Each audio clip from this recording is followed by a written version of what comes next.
સૌપ્રથમ આપણે ઉનાળુ પાક વિશેની વાત કરવાની છે। આમ જોવા જઈએ તો અનેક જગ્યાએ અત્યારે ઉનાળુ પાકના વાવેતર થઈ ચૂક્યા છે, જેની અંદર જોવા જઈએ તો ઘણી જગ્યાએ જે શિયાળુ પાક હતું એ સમયસર વાવેલું હતું અને સમયસર પછી હાર્વેસ્ટિંગ થઈ ગયું છે, એ લોકોએ ઉનાળુ પાકનું વાવેતર કરી દીધું છે।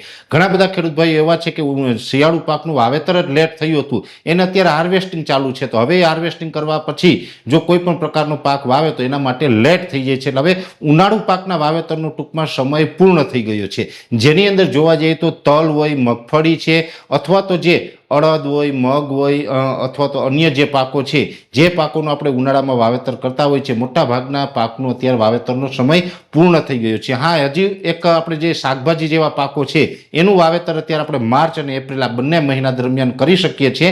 બાકી ઉનાળુ પાક જે અન્ય જે રોકડિયા પાક કહીએ છીએ, જેમાં 90 દિવસે પાકતા પાક છે, એ તમામ પાકનો હવે સમય પૂર્ણ થઈ ગયો છે, એટલે હવે વાવેતર ન કરવામાં આવે એ જ ખેડૂતોના હિતમાં રહેશે।